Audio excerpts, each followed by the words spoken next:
তোমরা সবাই কেমন আছো? ভালো আছো তো? তো ভালো নেই। এই দেখো আমার ছোটো ছেলের, দেখো দেখাও বন্ধুদের, দেখাও একটু বন্ধুদের একটুখানি দেখাও। ছেলেটা খুলতে পারছি না। তা এই দেখাও একটুখানি দেখাও, দেখাও দেখাও দেখাও। এই দেখো বুকের এই এই গলার হাড়টা ভেঙে ফেলেছে, তাই ওকে নিয়ে ডাক্তারের কাছে গেছিলাম। ওখানেই সারাদিন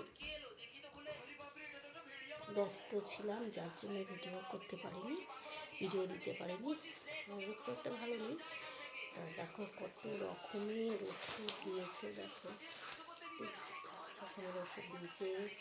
এই একটা দিয়েছে হচ্ছে তোমার এটা নাকি ক্যালসিয়ামের ওষুধ, এটা খেলে হাড়টা তাড়াতাড়ি জুড়বে, হাড় জোড়ার জন্য একটা দিয়েছে। আরেকটা ওষুধ কোথায় রাখলো দেখতো, আরেকটা দিয়েছে এটা যদি জ্বর আসে তবে, ব্যথা হলে তবে, ব্যথা তো আছে অল্প, তো ওষুধ ব্যথার ওষুধ খাওয়ানো হয়েছে, তার জন্য ব্যথাটা একটু কম আছে, এর জন্য কান্নাকাটি করছে না। আরেকটা ওষুধ দিয়েছে গ্যাসের না, হয়তো তো সম্ভব খাওয়ার পরে, না খাওয়ার আগে দিয়েছে, ওটা খাওয়ার আগে খেতে হবে। ছেলেকেই সারাদিন ব্যস্ত, এর জন্য আজকে ভিডিও করার টাইম পাইনি, ভিডিও ছাড়তে পারিনি।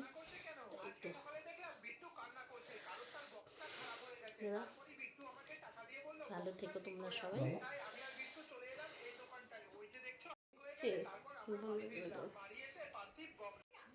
ডাক্তারের কাছে যে নিয়ে গেছিলাম, সেখানে একটু ভিডিও করতে পেরেছি। খুব ভয় ভয় করেছি, যেহেতু ডাক্তারের চেম্বারের ভেতরে তো করাটা ঠিক না, তো বড়ো ছেলের সাথে গেছিলো, করেছিল। তাই তোমাদের পরের ভিডিওতে দেখাবো যে ডাক্তারের কাছে নিয়ে গেছি।